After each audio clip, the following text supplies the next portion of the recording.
Which of our speakers and panelists would like to take that on? Robert, I'm looking at you. Oh, no.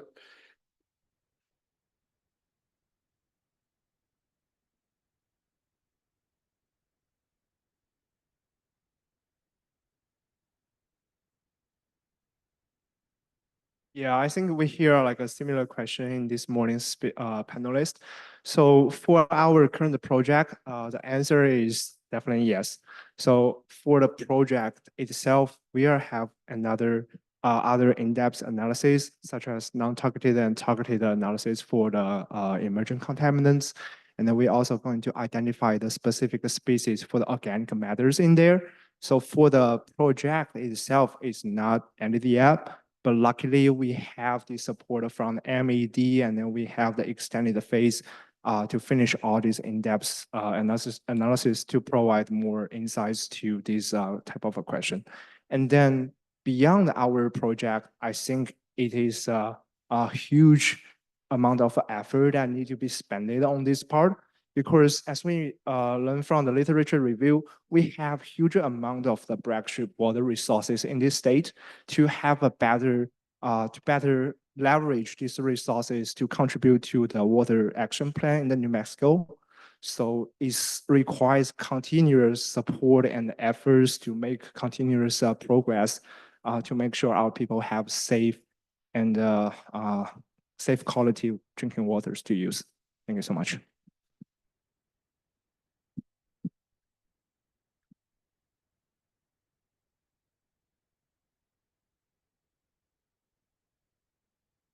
Since I was asked to make a comment, I certainly will. I will also say that, we have this whole concept of chemical space, and almost however we design a study, we're not going to be able to see everything in the chemical space. So while our technology is getting better and better about being able to characterize things at greater and greater levels, even though I'm the chemist, I think kind of the thing that's best to drive this sort of conversation is the toxicity question. The more we can understand what's toxic and isn't, the faster we can come to safety decisions.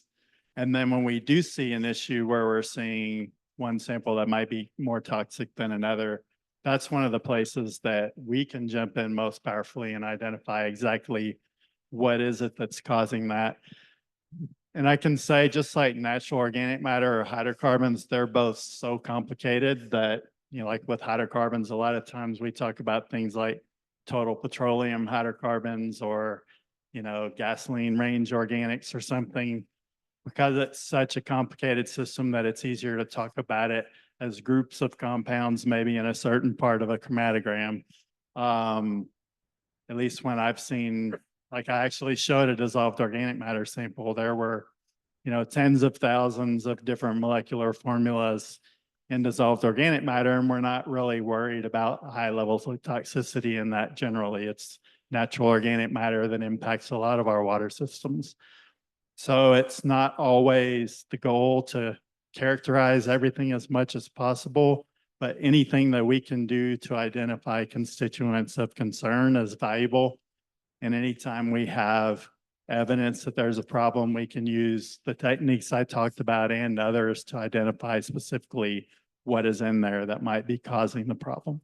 So if we wanted to characterize them fully, we would never get to the next step of the process. So I'm going to put you on the spot. What is the standard?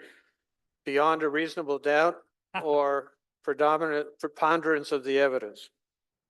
I think when you're talking about something that is toxic, you want to get to at least identifying it beyond a reasonable doubt. And sometimes it involves a lot of detailed investigation. When you're looking at identifying constituents that could be of interest that we want to investigate further, we start lower. If we think we know what it is, we want to dig deeper. And in the case of the technologies that I was talking about, if we're doing non-targeted screening, preponderance of the evidence, we see something that is known to be toxic, we would use targeted methods if possible to verify that it is a toxic compound. But we do start lower than beyond a reasonable doubt. Any other comments on that? Okay, this question, excellent question that might find its way into a preliminary examination at New Mexico Tech in their geology department. I see that tritium and C14 analyses are upcoming. What does the literature review for brackish water characterization tell us about the ages of these deep brackish waters, and what does the most modern science tell us about their recharge rates and the sustainability of pumping? Anybody ready to take that on?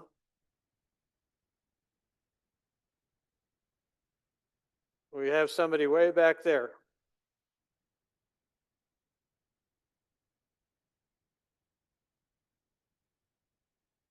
Mark Person, New Mexico Tech. I can give you a site-specific example. We've been dating geothermal brackish water in the state, and at Truth or Consequences, the age of the groundwater coming up in the hot springs is between about 7 and 10,000 years. So that means it's relatively old water, glacial age water, essentially. And do you have comments about the Well, recharge, sustainability the- of pumping and so forth? Those waters come from the San Mateo Mountains, about 50 kilometers away. The response time, if you pump at Truth or Consequences, say, or you change the water levels, it will be the distance are such that the response time will be long, on the orders of tens of thousands of years. So it'll take some time to lower the water table in the recharge area. Even with changes in precipitation, it's going to take a long time for the flow rates, say in the hot springs, to respond to climate change. Okay, I have another kind of policy question here. They quote Secretary Kenny as having said that science is a core value. And the science says that treated produced water can be safe for discharge and many uses. What is the logic and scientific argument for taking discharge off the table? And I'm going to start off my own perspective on that. That's not a logical or scientific issue. That is a policy issue that is based on the best evidence possible. Anybody else want to take that on?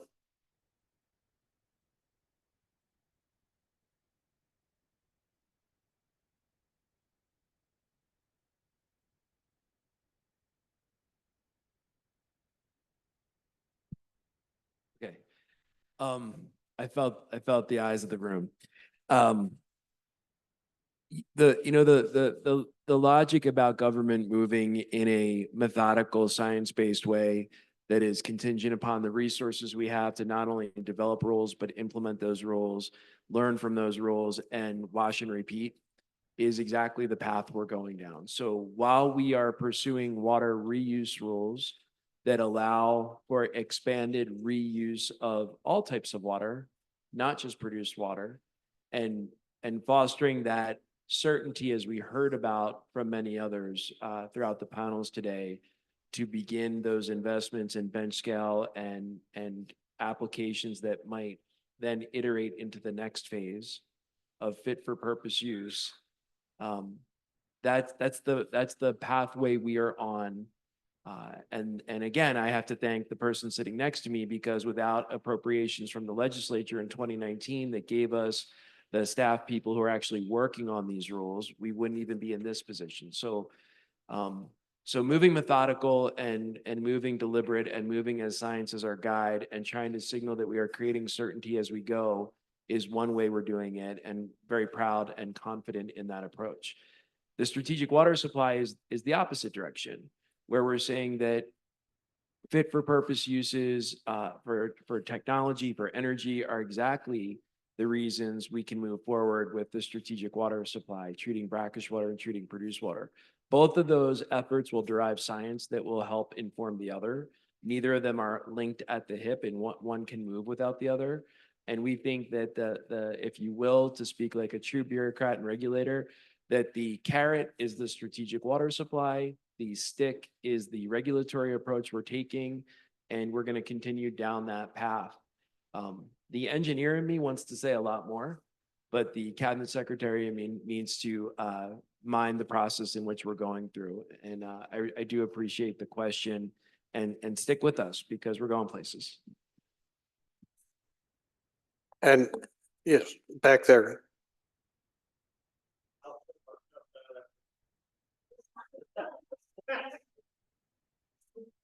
Got this turned on. I'm a layman, not an educated person. The one thing that we're not talking about in New Mexico is the fact that your legislative constitution allows you to do what no other state in the United States can do. You are to put water to beneficial use at the safety of the public. The water rules west of the 98th meridian and east of the 98th meridian are different. This gentleman and I had this conversation 5 years ago in Washington, D.C., along with this young man right here. I came back and I talked to Payshu and I talked to Mike Hightower, and we started this process. The reality is there's enough net company wealth in this room to cure world hunger. The major suppliers of energy and other sources of industry can solve these problems. So what's the real issue? Is it dollars and cents? Could be. But there's only one place in the United States that can go forward with this issue, and it is New Mexico. Texas, surface to center of the earth. There will be lawsuits on who owns that water and who owns those minerals. Wyoming, they've already made some deals. They own their water. It's kind of like New Mexico does, but they're using it in a different manner. And McCurdy, he can probably correct me, and everybody will. I really don't know any other place that can accomplish this goal that is before you as an industry and as a state, other than this state right here. It's not going to happen in Illinois. It's not going to happen in Pennsylvania. It's not going to happen any other place you have fossil fuel production. It's not going to happen in Montana or Colorado, California. There is only one place that can set the precedents and resolve this issue. And I think you're on a great track. But what happens in the next 15 days, what happens in the next 15 months is going to drive that process forward. I've been to so many conferences, not as many as Rick and you other guys, but I've been to a lot of conferences, and you know what the conference is? Same thing as last time. You know what was different about this conference today? There is an opportunity to do something different. That legislator right there, that environmental department right there, all of these universities right here, they can make a difference. If, I wasn't going to say this, you mentioned fear. I was a professional rodeo clown for 30 years. I know a little bit about fear. And it's not the fear to do it, it's the fear to make a mistake doing it. But y'all have the opportunity after this conference today that every media outlet in the United States ought to be listening to what y'all are saying and watch what you're doing. Are the environmentalists going to beat you to death on it? Sure they are. They don't want fossil fuel in their world. That's okay. Maybe we need something different, but not today.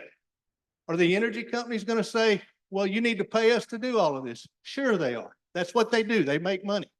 But somewhere there is a group of children and grandchildren that are going to respond to what comes out of this conference on this day. And that's what we have to look at.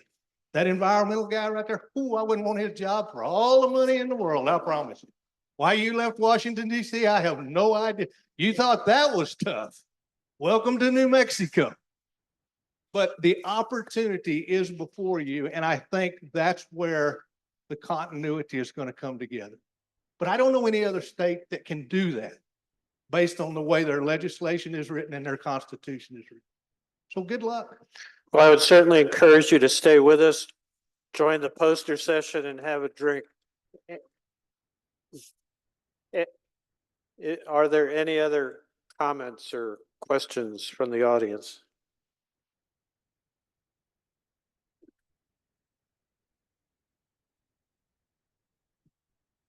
My name is David Hanson. I'm the Assistant Vice President for Research at the University of New Mexico. And I actually want to come back a little bit on the IP related questions sort of there. I'd really like to get people thinking about, one of the other challenges about getting out these ideas out is fighting over, the licensing process, right? And there's an interesting idea. There's a national organization called the UIDP, University Industry Partnerships Group, and they've been publishing a bunch of stuff about the concepts like of upfront IP, stuff like rather than figuring out a license for every single thing, if an industry partner wants to fund some research and get that done, they pay a fee up front. It's maybe 10% of whatever they're going to fund, and and then they've got the IP. It's all sorted out. They give the money to get the research done, and lots of institutions, over 30 now around the nation, the big schools have been doing this for decades or more, and it's really ramping up this research investment in or industry investment in research. And some people freak out about, well, what if they go make $1 billion, zillion off of this one idea? Most of them don't, but some people add a thing called a bonanza clause. It's okay, we'll give it to you. If you're making $50 million, $100 million a year after that, then we get a percent. And when I learned about this from that group, and they post a bunch of these things, we asked, so of the universities that have been doing this for a decade, how many of you have enacted your bonanza clause? None, right? So we're afraid of losing some big potential, and it's getting in the way of getting our IP out. That's my feeling. I don't know if other people think about that. Maybe I'll eat up with, I'm the only administrator for my university here, so I'm just kidding. No, I want to get that conversation going, thinking about if that really is a barrier for industry partners. Are they really seeing that that the licensing process is just too complicated? Thank you, David. Yes. I have a comment right here. My name is Hill Kemp with Undozen Corporation, and I want to follow up on that. There was built into those comments the assumption that industry has lots of money to take off, and I don't think you leave room for us startups with ideas. I've had one university per partnership. I mean, I have 4 patents on 2,300-year-old technology, solar powered desalination. And the university we were working with, not in New Mexico, I have to say, wound up making a proposal to me to charge me to use my own patent.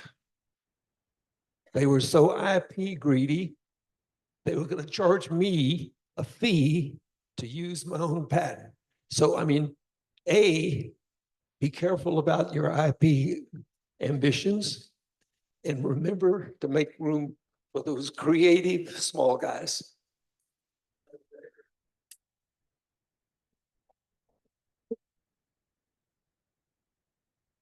Anybody else want to weigh in?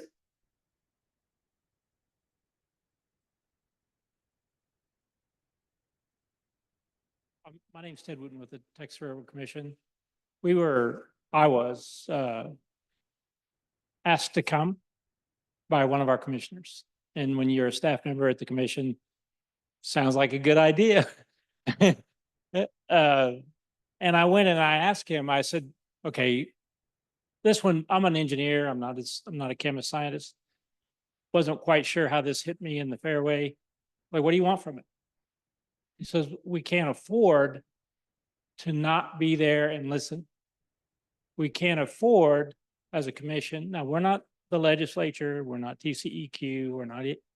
We're not a research organization, but we do regulate oil and gas. We have to go listen because it's New Mexico. We have a history of listening with them. Me personally, I can tell you that I pay homage to Mike and Pay and the work that's been done with the New Mexico Produced Water Consortium because they led. I couldn't find that resource in Texas when I was given this opportunity with the commission. So the least you should be is supporting and proud of the technology that's coming out as was presented today, because I promise you, we're plagiarizing everything we can. I mean, well, I mean, that's how it's done. Okay, we collaborate the best we can. Is that a better word? I don't know that we have any ambitions to lead. We have ambitions to maintain the collaboration that's going on today. And if nothing else, it's an endorsement. But then I have a philosophical bent on everything I've heard today also. And it's because I'm old and, that's what happens when you got to listen to grandpa. Leadership is not a democratic process. I mean, I'll admit, I don't learn a darn thing from somebody that agrees with me. And so the slings and arrows that come out of NGOs and you people suck at your job and you don't know what you're doing and all that, great, bring it. I'm all for it. I'll do it, 1 day a week. Let's talk about that. But you will not dissuade me from one statement. We will take produced water.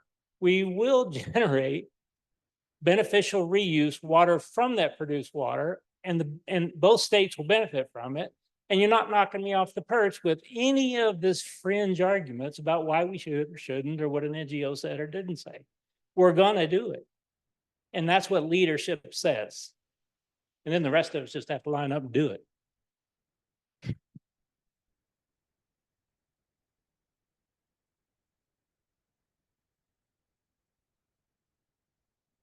We do have about 10 more minutes. Is there anybody else who'd like to?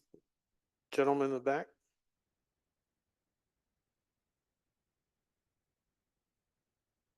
So I didn't check here. Were you from Texas? Is that where I heard? So what we also call that research or R&D, right? Rip off and duplicate. So my name's Rob Black. I'm the president and CEO of the New Mexico Chamber of Commerce. We were very integral in the 2019 bill, working with the representative and our esteemed colleague at Marathon then. And I'm really, really proud as a native New Mexican to see, and someone from Lee County, to be part of this conversation today. I think what we're doing is setting the next 20 years, 30 years for the next generation of New Mexicans. Climate change is real. We're watching it happen. We're watching the impacts around the world. Water security is New Mexico's security. It's our future. And I salute the Secretary and the Governor for taking the leadership to see that the next generation's security here in New Mexico, to have prosperity for our next generation, water is essential to that. And the facts that we're grounding that in science, we're grounding that in our universities here in New Mexico, we're leading that for the world, because the technology we develop here in New Mexico will be used in Saudi Arabia, will be used in Texas, will be used in Pennsylvania. But it will also be used to create other industries in this state. We had the signs on the up today. We saw Maxion up there. We saw Meta up there. We saw Intel up there. If we don't have water, we don't have the next Maxion, water, or Intel or Meta. They're calling the chamber today. They want to be in New Mexico. We don't have the infrastructure to deliver that. That's how we diversify our economy. That's how we create those jobs for the next generation. So I am very proud of the conversation that our research universities are leading. I'm very pleased and proud to be working with Secretary Kinney on this and our oil and gas industry as well, because I think they've shown real leadership through the consortium. So I wanted to add those comments from an economic development side, from the Chamber of Commerce side, that this is the type of progress we need to be having. These are the types of conversations we need to be having, because it's so important for our next generation. Thank you. Thank you.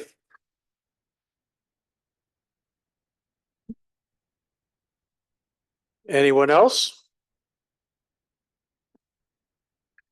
Okay, well, before I turn the mic over to Secretary Kenny for closing remarks, I'm not going to be able to name everybody, but there's so many people that helped make this happen. As it was said earlier today, this was put together kind of at the last minute, and the folks that worked on it did an amazing job. It was not just New Mexico State, it was the partnership with NMED and the other universities. I do want to mention one person in particular who wished that she could have been here, but because of a family situation was not able to be here. And that is Dr. Patricia Sullivan, who had a really big role in putting this together. So please join me in thanking all the folks that made this happen. So Secretary Kenny, you have the last word, sir.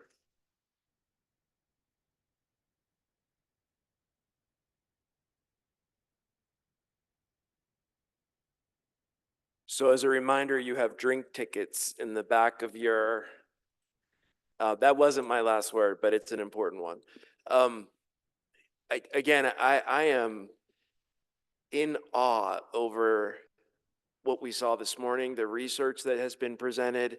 I've never been so happy to hear about GC mass specs and chromatograms and fingerprints. And honestly, it would be even better if we talked about elution times and things like that. It's just phenomenal.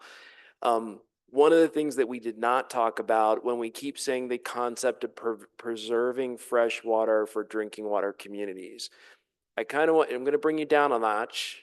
We'll end high, okay?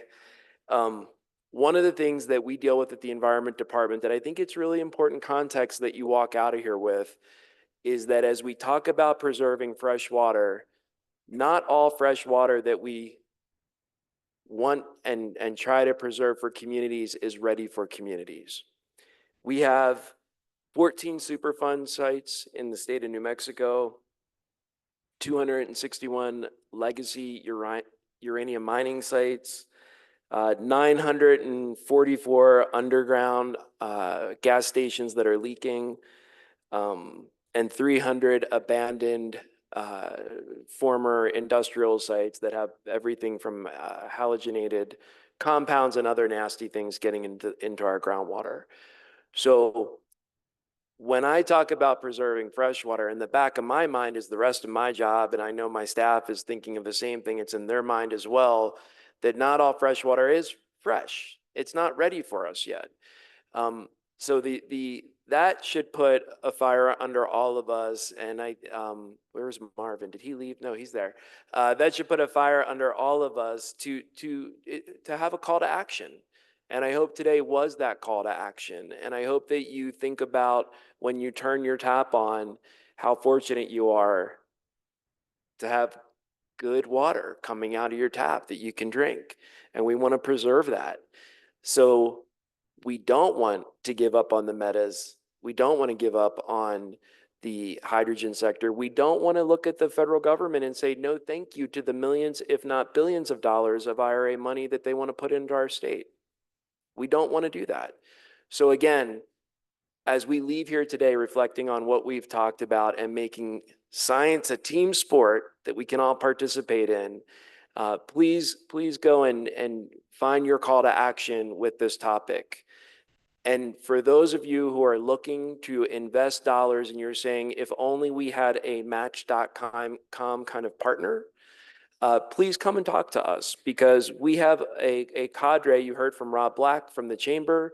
There are companies who want to come here today that need your water. There are companies in this room who have technologies that can create that water. We have a strategic water supply that will underpin and lift us all up. So again, continue the dialogue, continue to work with us, and this is merely another point in time and is not the end. We're going to continue forward. Thank you all for coming.